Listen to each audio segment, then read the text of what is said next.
देखिए, महाराष्ट्र की राजनीति में 20 साल पहले अलग हुए दो भाई राज और उद्धव ठाकरे आज मराठी मुद्दे पर एक साथ एक मंच पर आ रहे हैं। पिछले कुछ सालों में महाराष्ट्र कई राजनीतिक समीकरण देख चुका है। अब यहां ठाकरे बंधुओं के एकजुट होने से क्या एक नए राजनीतिक समीकरण की शुरुआत होने जा रही है? इसीलिए पूरे देश की निगाहें इस पर टिकी हुई हैं। दरअसल 3 भाषा फॉर्मूला का राज ठाकरे और उद्धव ठाकरे ने कड़ा विरोध किया था, जिसके बाद महायुति सरकार ने एक कदम पीछे खींचा और इस फैसले को फिलहाल स्थगित कर दिया है। इसी मौके पर मराठी एकजुटता की जीत का उत्सव मनाने के लिए वर्ली के एनएससीआई डोम में विजय सभा का आयोजन किया जा रहा है। इस रैली में शामिल होने के लिए हर मराठी प्रेमी, साहित्यकार, लेखक, कवि, शिक्षक, संपादक और कलाकार को आमंत्रित किया गया है। खास बात यह है कि सभा में किसी भी पार्टी का झंडा न लाने की अपील की गई और सभी दलों के नेताओं से मराठी अस्मिता के मुद्दे पर एकजुट होने का आह्वान किया गया है।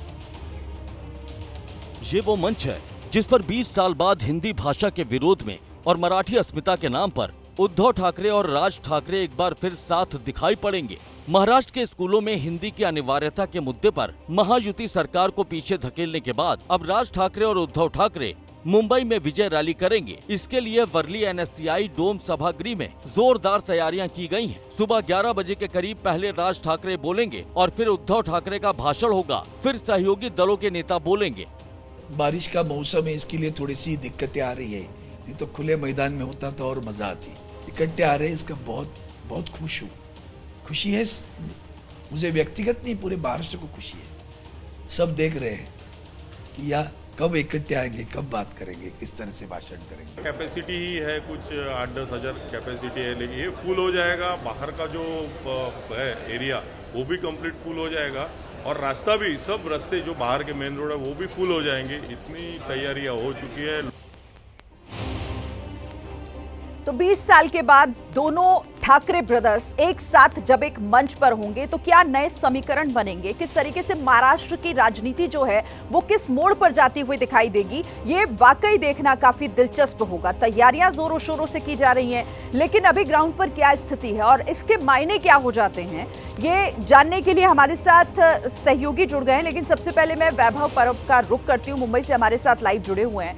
वैभव, 20 साल के बाद ठाकरे ब्रदर्स एक साथ एक मंच पर, अभी सबसे पहले आप मुझे बताइए क्या तैयारियां हैं इस रैली को लेकर, किस तरीके का ये आयोजन है?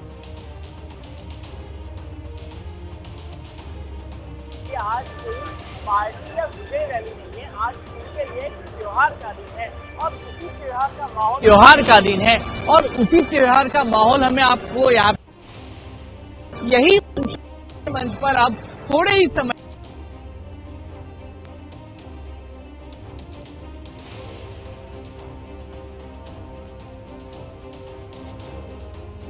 वैभव, आपकी आवाज नहीं पहुंच पा रही है। हम फिर से आपका रुख करेंगे और ये जानेंगे, तस्वीरों के जरिए समझेंगे कि क्या माहौल इस वक्त वहां पर है। लेकिन आप देखिए कि ठाकरे बंधु साथ आए हैं। एकजुटता का संदेश परिवार में, जो 20 साल पहले ये परिवार में जो टूट पड़ी थी, वो एक बार फिर से जुड़ता हुआ दिखाई दे रहा है और इसीलिए ये रैली महत्वपूर्ण हो जाती है। क्या मैसेज जाता है, क्या संदेश यहां से दिया जाता है, किस तरीके का ये आयोजन होगा, जब मंच पर दोनों साथ होंगे तब देखना काफी दिलचस्प होगा। और आइए अब आपको वहां से हमारे सहयोगी वैभव परब ने एक रिपोर्ट भेजी है, पहले आप बोलिए। नवनिर्माण सेना के अध्यक्ष राज ठाकरे और यूबीटी के अध्यक्ष उद्धव ठाकरे 20 साल के बाद दो भाई फिर एक बार मराठी के मुद्दे पर एक साथ आ रहे हैं। यही वो मंच है जो इस मंच पर दोनों भाई साझा करेंगे, मंच साझा करेंगे और महाराष्ट्र की मराठी जनता को संबोधित करेंगे। देखिए, हिंदी जीआर शक्ति के खिलाफ ये दोनों भाई रास्ते पर उतरे थे। उद्धव ठाकरे ने इस मराठी शासन, महाराष्ट्र शासन का जो जीआर था, शासन निर्णय था, वो भी रास्ते पर उतरकर जलाया था। उसके बाद दोनों भाइयों ने एल्गार पुकारा था कि 5 जुलाई को दोनों भाई रास्ते पे उतरेंगे, मोर्चा निकालेंगे। लेकिन उसके पहले ही महाराष्ट्र शासन ने, यानी देवेंद्र फडणवीस ने वो शासन निर्णय यानी जीआर वो रद्द करने का फैसला लिया और उसके बाद दोनों भाइयों ने ये फैसला लिया कि अब मोर्चा नहीं विजयी रैली होगी और यही विजयी रैली वर्ली के NSCI डोम में होने जा रही है। ये सीधी तस्वीरें हम आपको दिखा रहे हैं। यहाँ पे जो आसन व्यवस्था है वो पूरी तरह से तैयार है। 8 से 10 हज़ार यहाँ पे कार्यकर्ता है वो बैठ सकेंगे, लेकिन इसके अलावा भी कई कार्यकर्ता है वो पूना, पालघर, नासिक से यहाँ पे आने के लिए निकले हैं। यहाँ पे ये आसन व्यवस्था है वो कम होगी, इसके लिए बाहर भी, इस डोम के बाहर भी आसन व्यवस्था है वो और लगाई गई है। और हमारे साथ मुंबई से गणेश ठाकुर हमारे सहयोगी जुड़ गए हैं। पहले उनका रुख कर लेते हैं। गणेश, आज 20 साल के बाद ठाकरे ब्रदर्स एक साथ होंगे, किस तरीके की वहां पर व्यवस्था की गई है और सबसे महत्वपूर्ण क्या संदेश आज महाराष्ट्र के लिए या पूरे देश के लिए इस मंच से? जी देखिए, मराठी हित, महाराष्ट्र हित और मराठी भाषा का प्रेम, ये दोनों भाई एक मंच पर दिखाई देंगे कहते हुए। और जैसे कि यहाँ का व्यक्ति, यहाँ के तमाम कार्यकर्ता विजय दिवस मना रहे हैं, उत्सव का रंग इसे दिया गया है क्योंकि करीब 20 साल बाद दोनों भाई एक मंच पर दिखेंगे और ये फ्रेम देखने लायक होगी। और इसी वजह से यहाँ पर ढोल नगाड़ों की ताल में आपको देख सकते हैं कार्यकर्ता झूम रहे हैं, घोषणा दे रहे हैं। तो ये तैयारी है। हिंदी शक्ति के विरोध में दोनों भाई एक हुए और आज दोनों भाई एक मंच पर दिखाई देंगे। तो उस मंच की तस्वीर अगर आप देखिए तो किस प्रकार यहाँ पर ये तमाम लोग हैं, ये तमाम लोग यहाँ दिख रहे हैं और उत्साह है। ये महाराष्ट्र की संस्कृति जिसको हम कहते हैं, पारंपरिक एक नृत्य है जिसे लेझिम कहते हैं। तो लेझिम यहाँ पर खेलते हुए सभी लोग दिख रहे हैं और यहाँ किसी पार्टी का झंडा नहीं है, किसी पार्टी का कोई एजेंडा नहीं है, सिर्फ और सिर्फ मराठी एजेंडा होगा।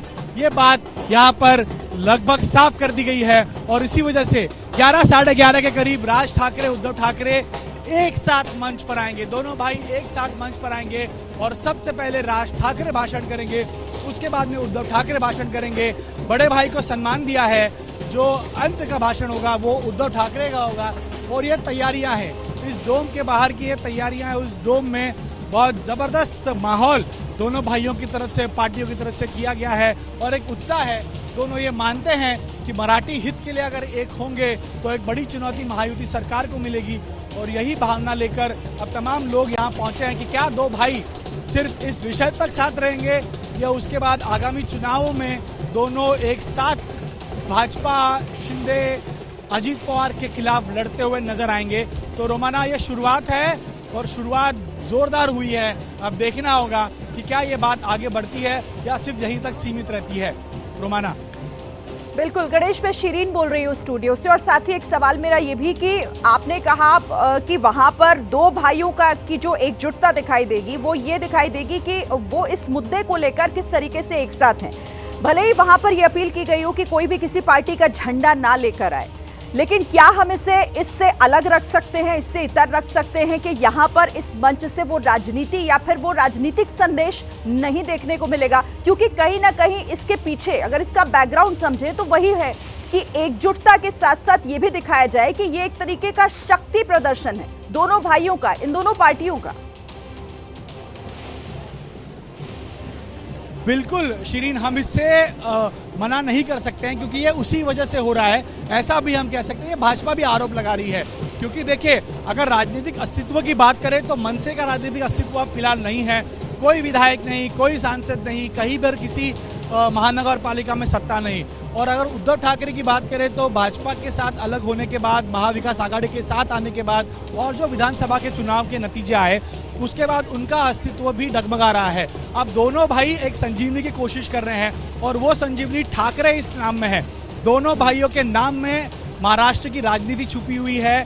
बाला साहेब ठाकरे के नाम से महाराष्ट्र की राजनीति कई सालों तक चलती रही और इस ठाकरे नाम से ही राजनीति इर्द गिर्द कई सालों तक अब तक चलती आ रही है। तो ये ठाकरे नाम इतना पावरफुल है कि मराठी व्यक्ति इसको कनेक्ट करता है। तो अगर ठाकरे एक हो गए तो इसका परिणाम चुनावों में, नतीजों में होगा, मराठी वोट बैंक में होगा, ये साफ है। इस वजह से ये शुरुआत देख रहे हैं, लेकिन दिल्ली अभी दूर है क्योंकि इससे पहले भी 2 बार प्रयत्न हुए थे। 2014 में खुद राज ठाकरे ने कहा था कि उद्धव ठाकरे उनके पास प्रस्ताव लेकर आए थे, लेकिन पारिवारिक कारणों की वजह से वो नहीं हो पाया। 2017 में भी एक प्रयास हुआ था महानगर पालिका चुनावों के दौरान, उस समय भी नहीं हो पाया, क्योंकि ग्राउंड रियलिटी बहुत अलग है।